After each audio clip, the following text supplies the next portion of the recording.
Nesses últimos dias, com a ofensiva israelense, pelo menos 1.000 pessoas morreram no Líbano e cerca de 6.000 ficaram feridas. As forças de defesa de Israel já notificaram que cerca de 20 lideranças do Hezbollah foram eliminadas. Por outro lado, o grupo radical mantém os ataques com foguetes às cidades do norte de Israel, na região das colinas de Golã. No entanto, essas explosões teriam atingido apenas áreas despovoadas. Já o governo do Líbano informa que há uma fuga em massa da capital Beirute. O premier Najib Mikati relatou que pelo menos 118.000 pessoas já deixaram suas casas e se dirigiram a abrigos, mas que esse número recorde pode ser muito maior e chegar à casa do milhão. Neste domingo, enquanto continuavam os bombardeios israelenses, o aeroporto internacional de Beirute ficou superlotado, com filas na entrada de acesso e dentro do terminal, no saguão de embarque.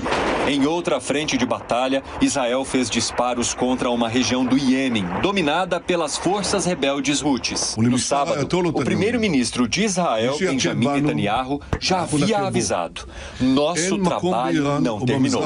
O premier completou dizendo que dias desafiadores estão pela frente.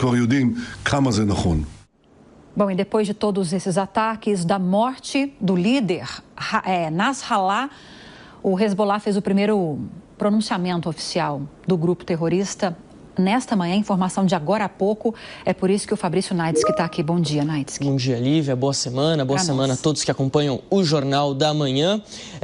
Naim Qassem, melhor dizendo, vice-líder do Hezbollah, número 2, que assume temporariamente essa posição de liderança depois da morte do Nasrallah no último sábado, falou hoje cedo em um pronunciamento televisionado lá no Líbano. Ele disse o seguinte, que o grupo vai escolher o seu novo secretário-geral, que é assim designado oficialmente o nome do posto, o seu novo líder o mais rápido possível, na primeira oportunidade que tiver, e diz que eles vão cumprir todos os ritos necessários internos para que um novo líder seja escolhido, sem especificar exatamente quais são esses ritos e também sem especificar quando que pode aparecer essa oportunidade. Há de se levar aqui em consideração que o Hezbollah segue sendo alvo de ataque do exército de Israel. Isso dificulta bastante qualquer tipo de possibilidade do grupo se reorganizar nesse momento. A gente lembra principalmente também da história dos pagers, que era um principal artefato de comunicação utilizado pelo Hezbollah, e eles foram detonados, foram explodidos pelo Mossad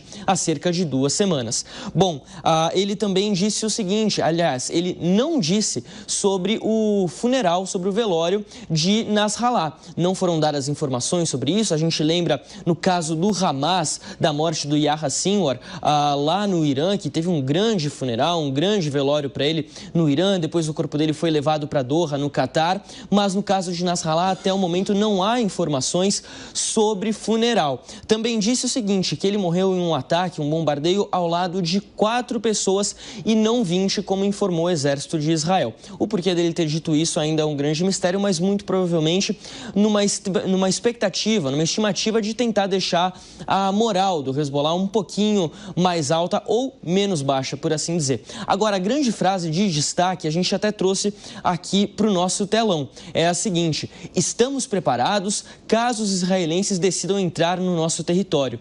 Nossas forças de resistência estão prontas para um confronto terrestre. Há uma ameaça muito grande de que o exército de Israel entre por via terrestre no território libanês. Isso seria um movimento que a gente não vê há muito tempo naquela região e que tem algumas diferenças em relação ao que a gente vê na faixa de Gaza, principalmente na questão de guerra mesmo, porque quando a gente fala do território de Gaza, é um território pequeno, é um enclave palestino cercado por Israel, e aí tem, claro, a fronteira lá com o Egito por Rafah, mas no caso, o Líbano é um país relativamente grande comparado com o tamanho da faixa de Gaza, não há como comparar. Então, seria necessária uma força muito grande do exército de Israel para entrar ali, e a gente pode acabar vendo um combate muito sangrento, um combate, inclusive, que o Irã já prometeu que não vai deixar passar batido. Vamos ver, então, como é que pode ser essa retaliação iraniana já nos próximos dias. Essa é a chave da questão, né, Naides? Que a gente vai ouvir o Beraldo sobre isso, que é como vai agir o Irã nesse apoio e o tamanho desse apoio, porque já existe um apoio, né, de muitos anos, de décadas, histórico esse apoio, ao grupo terrorista Hezbollah. Nós falamos mais cedo, Naires, que não estava aqui ainda, Beraldo participou da entrevista com o Vitélio Brustolin, que é especialista em relações internacionais, e nós falávamos sobre o quanto esse ataque que matou a principal liderança do Hezbollah, o Nasrallah, enfraquece o Hezbollah, porque é uma liderança muito importante não só para o Hezbollah, mas para toda a região. E aí o tamanho desse apoio do Irã, que vai ser decisivo ou não para que haja um contra-ataque, uma reação contra Israel. Pois é, Lívia, só que o que acontece, bom dia, Fabrício, o que acontece é que Israel está mostrando um novo modelo de guerra em que a inteligência passa a ser o elemento fundamental. Os ataques de Israel têm sido muito precisos e muito eficientes.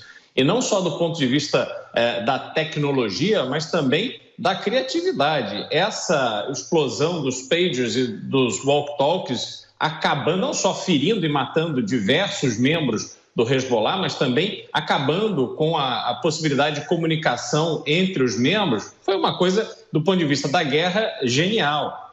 E na situação que existe hoje, até para que o Irã consiga ajudar o Hezbollah, ficou muito difícil.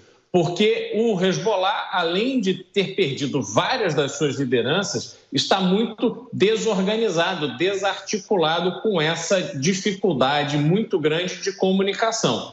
Agora, olhando para o Líbano e essa possibilidade de invasão de Israel por terra, eu acredito que isso só vai acontecer, dado a quantidade de inteligência que Israel tem, se estiverem muito seguros do resultado que eles vão poder alcançar. As palavras do líder atual do Hezbollah desafiando e ameaçando, dizendo que se Israel vier aqui, nós vamos fazer isso ou aquilo, claro, são bravatas naturais de quem está sendo brutalmente atacado. Agora, faço uma observação. A população do Líbano vive hoje os efeitos da negligência em relação ao Hezbollah. O Hezbollah não cumpriu acordos que existiam, que impediam que grupos armados ocupassem a área sul do Líbano.